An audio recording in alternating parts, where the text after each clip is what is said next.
존경하는 국민 여러분, 정석윤 국회의장님, 그리고 선배 동료 의원 여러분, 국무총리를 비롯한 국무위원 여러분, 반갑습니다. 오늘 저는 문재인 정부의 좌파 포퓰리즘을 비판하고 앞으로 나아갈 우리 경제의 방향에 대해서 대정부 질문을 통해서 여러 가지를 확인하고자 합니다. 국무총리 나와주시죠.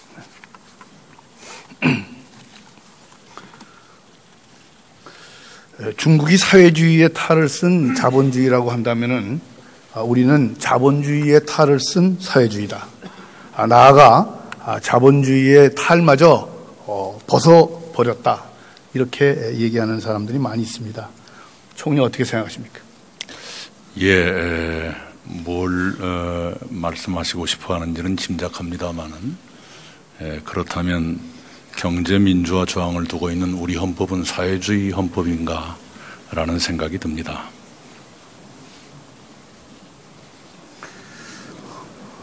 지금 이 정부에서 사유재산을 부정하는 토지공 개념을 주장을 하고 경제 민주화를 가장한 기업 규제의 강화, 노동계와 청와대의 완장 경제, 이러한 그 사회주의 정책들이 줄줄이 이어지고 있어요.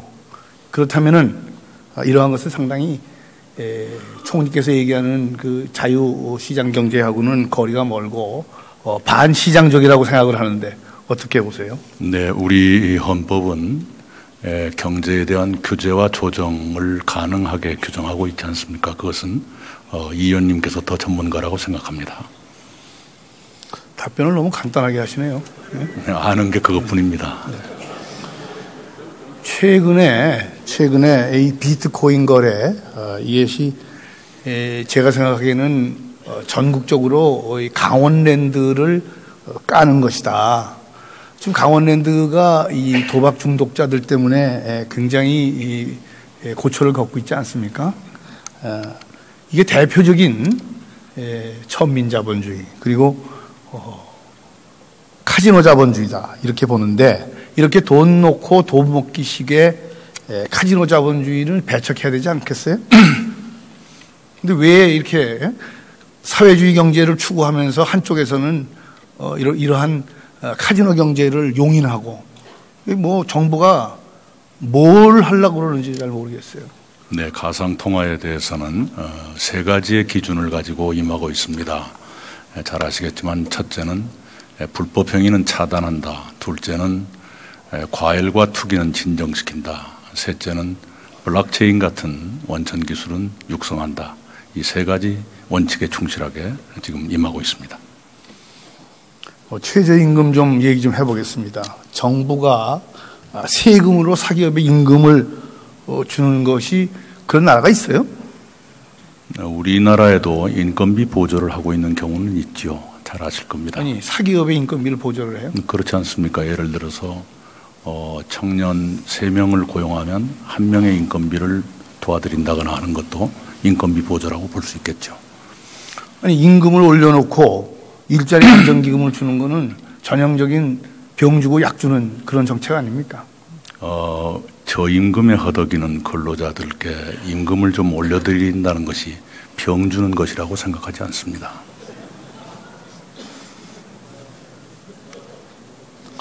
최근에 제가 예시를 해볼게요. 어제 오늘 지금 뉴욕 증시하고 코스피 폭락했죠? 아시죠? 네. 이렇게 왜 폭락을 했죠? 네, 여러 요인들이 분석되고 있는 것으로 합니다. 아니, 여러 요인들이 분석됐다고 그런 얘기를 하나만 한 얘기고. 네. 예, 제대로 얘기를 해보세요. 네, 좀 알려 주십시오. 지금 세계적으로 국제 유가도 오르고 원자재 가격도 오르고 미국이 금리 인상이 불가피하다. 노동 고용률이 상당히 높아져 가지고 어느 정도 경제가 지금 과열 단계에 들어갔다. 이런 얘기예요. 그래서 금리가 오르기 때문에 이렇게 채권 가격이 떨어지고 증시가 폭락을 하는 겁니다. 그런데 제가 주목하는 것은 우리나라에서 최저임금 인상을 한 것이 기름을 붓는다. 불에 기름을 붓고 있다. 그래서 우리나라 물가가 지금 상당히 요동을 칠 것이다. 아시다시피 인플레라는 것은 디맨드 푸시하고 코스트 푸시가 있지 않습니까? 코스트 푸시 요인이 임금 인상과 맞물려서 이렇게 앞으로 인플레가 오를 것이다. 서울 물가부터 걱정입니다. 물가 상승에 대한 대책이 있어요? 네, 저희들도 물가를 늘 예의주시하고 있습니다. 최근에 물가 동향은 한파 등의 영향으로 농산물 가격이 오르고요, 또 수산물 가격이 오르는 주로 식탁 물가 중심으로 상승이 있다는 것을 알고 있습니다. 그 비축물량 방출 등을 통해서 공급을 조절한다든가 하는 방식으로 관리해 나가도록 하겠습니다. 정부가 물가가 지금 크게 오르면은 총리가 책임을 지셔야 될 거예요. 부총리 책임을 넘어서 제가 보기에는 금년에 서민 경제의 가장 큰 어려움은 물가입니다. 5월 달쯤 한번 보시죠. 얼마나 물가가 오르는지. 네, 미리 대비하고 잘 대처하겠습니다. 이 사회주의 국가인 중국, 베트남 이런 데서도 지역 경제의 수준별로 최저임금을 차등 적용하고 있어요. 그건 알고 계시죠? 네. 예. 미국과 일본도 마찬가지고요. 그래서 물가나 경제 수준이 다르고 산업별로 기업 환경이 다른 데에는 최저임금을 차등해서 적용하는 것이 원칙이라고 봅니다. 최저임금 정책에 대해서 총리께서 관심을 가지시고 이 부분을 수위도 좀 조절하시고 또 지역별로 산업별로 차등화하는 그런 시책을 도입을 하세요. 예, 우선 최저임금 인상이 시행된 지 이제 한 달 조금 넘었습니다. 이것이 연착륙되도록 의원님들의 도움을 받아가면서 최선을 다하겠습니다.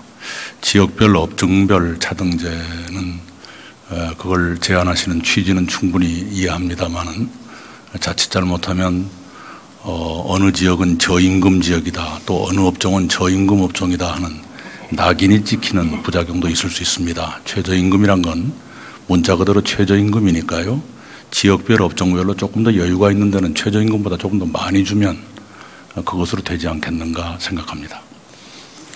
정부가 지난번에 부동산을 잡겠다고 파리 부동산 대책을 내놓았는데 지금 실효성이 없죠? 파리 부동산은 8월 2일에 발표됐지만 대부분의 정책은 금년 들어서 시행되고 있습니다. 해서 그 효과가 없다고 단정하기는 아직 빠르다 이렇게 생각합니다.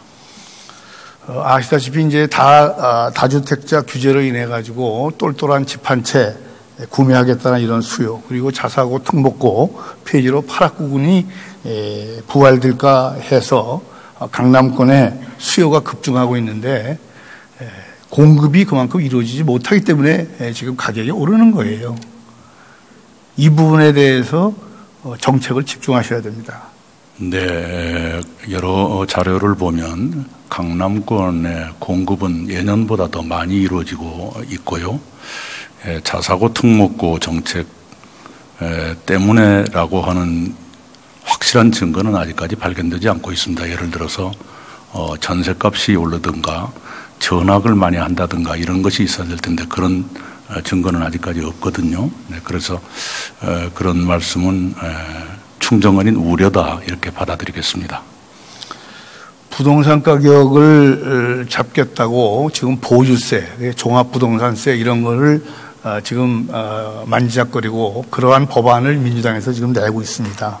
이 부분은 지난번에 노무현 정부 때도 56%나 아파트 값이 상승을 했고 노무현 대통령도 스스로 이 부동산 정책은 잘못된 것이다 이렇게 자인을 했지 않습니까? 그래서 저는 지금 문재인 정부의 부동산 정책은 없습니다. 제가 보기에는. 그리고 오히려 부동산 정치만 있어요. 정치. 부동산을 위해서 가지고 특히 강남 부동산을 가지고 정치 편가르기를 지금 하고 있는 거예요. 이거는 여러분들이 반성해야 됩니다. 예, 노무현 정부 때의 부동산 정책이 소기의 성과를 거두지 못했다는 것을 가장 뼈아프게 기억하고 있는 분이 대통령 본인일 거라 생각합니다. 네, 그래서 그런 잘못을 되풀이하지 않는다는 다짐은 확고하다 이렇게 보고 있습니다. 재건축 부담금에 대해서도 말씀을 한 마디 드리겠습니다. 지금 이 부담금이 최대 50%에 달하는 부담금이 나올 것이다 이렇게 지금 얘기를 하고 있어요. 그런데 이분들이 40년 동안 지금 수도관에서 녹이 나오고 이래서 재건축을 하는 거예요. 재건축이라는 게 뭐 딴 겁니까? 살기가 어려우니까 재건축하는 거예요. 이분들이 뭐를 잘못했다고 이렇게 50%나 되는 부담금을 내게 하고, 또 이분들이 부담금 낸 다음에 나중에 양도한다든지 이럴 때는 또 양도소득세를 또 엄청나게 내야 돼요. 일본에서 제일 잔인한 사람이 누군지 아십니까? 도끼로 이마카. 이 사람이 제일 잔인한 사람. 근데 이 사람보다도 더 잔인한 사람이 있어요. 까니마 또까. 이게 전형적인 까니마 또까법이에요. 까니마 또까법. 예? 부담금과 양도소득세 내고, 또 이분들이 상속증여할 때는 또 상속증여세 또 내요. 이러면은 거의 한 푼도 안 남습니다. 예. 네, 의원님께서 조금 전에 말씀하신 정책들은 아직 도입이 확정된 단계는 아닙니다. 그러시고요. 잘 아시다시피 최근에 부동산 시장은 전국적으로 안정세에 들어가 있지만 강남 몇 개 지역 그 중에서도 재건축 주택과 고가 아파트 중심으로 좀 급한 상승을 하고 있어서 많은 국민들의 상실감을 드리고 있는 것이 사실입니다. 그런 점을 저희들이 주목하고 있는 것은 맞습니다만 어떤 정책을 추가로 쓸 것인가 하는 것은 아직 정해진 바가 없습니다. 재건축 부담금이라고 하는 것은 50%를 초과하는 과도한 세율이어서 위헌이고, 또 미실현 이익에 대한 과세이기 때문에 이것은 2번씩이나 위헌입니다. 네, 미실현 이득에 과세를 하는 것이 위헌이냐 여부에 대해서는 토초세 파동 때 이미 헌재가 판정을 했습니다. 그런 경험을 토대로 해서 조금 전에 말씀하신 초과이익 부담금 제도가 나왔는데 그것은 위헌이 아니라는 대법원 판례가 나와 있습니다. 그 자체로서 위헌이 아닐 수 있는데, 여러분, 소득세법 지난 개정으로 해가지고 개인의 소득세를 지금 42%까지 내고 있고, 지방소득세까지 합하면은 거기에 10% 붙여가지고 4.2%, 46.8%에다가, 그 다음에 재산세, 4대 보험, 이러한 부담금, 독일 헌법재판소의 판례에 의하면은 국가 권력이 개인이 번 소득의 50% 이상을 가져가는 것은 위헌이다. 이렇게 얘기를 하고 있습니다. 네, 부담금은 네. 세금이에요. 네. 국민한테 국가 권력이 부과하는 게 세금이지 뭐 딴 게 세금입니까? 네. 이렇게 부담금, 4대 보험, 재산세, 종부세, 지금 이게 세금이 보통 세금이 아니에요. 작년에 20조 이상 세수가 더 들어왔어요. 재작년도 마찬가지고. 이렇게 국민들의 그야말로 마른 수건 짜듯이 국민들을 쥐어짜고 있는 거예요. 왜 짜는 겁니까? 다름 아니지 않습니까? 사회주의적 정책에 막대한 비용이 필요하니까 세금을 짜서 사회주의 하자. 그런 얘기예요. 그렇잖아요? 이제 답을 드릴까요? 네, 우선 잘 아시다시피 조세부담률이나 국민부담률에서는 우리가 OECD 평균보다 약간 아래 수준일 겁니다. 그리고 최고소득세율, 조금 전에 말씀하신 각종 부담까지 포함한 그것이 우리보다 더 높은 나라들이 꽤 있죠. 미국, 일본, 프랑스, 스웨덴 등등인데요. 그런 나라들에서 헌법 위반 시비가 나왔다는 얘기는 저는 아직까지 못 들어봤습니다. 아니, 독일 헌법재판소에서 위헌이라고 그러는데 그보다 더 높은 곳에서 위헌 시비는 없는 것으로 저는 압니다. 아니, 그리고 OECD 국가들이 왜 이렇게 세금 부담들이 높은지 아세요? 네. 그거 설명해 보세요. 왜 지금 우리나라보다도 조세 부담률이 높다. 지금 그 말씀하시는 거죠? 아니, 아까 최고 소득세율이 우리보다 더 높은 나라들이 아까 몇 나라가 있죠. 일본도 그러고요, 프랑스도 그러고. 그거는 스웨덴도 여러분들이 그러고. 네. 총리께서 잘 모르시는 거예요. 지금 우리나라의 전체적인 조세 부담률이 낮은 거는 우리나라가 부가세율이 10%밖에 안 되기 때문에 그래요. OECD 국가들은 17%예요.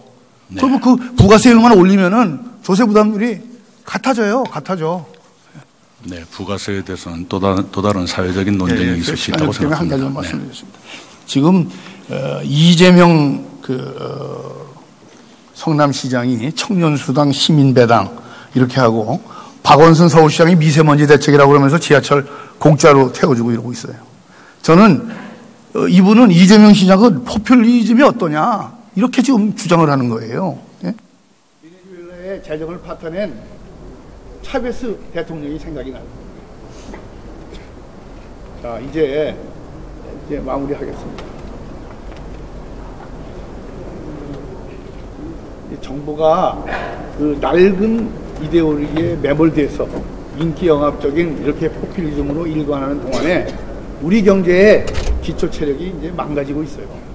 결국 일자리를 늘리고 국민의 삶을 윤택하게 하는 것은 경제 성장입니다. 건전한 경제 성장입니다.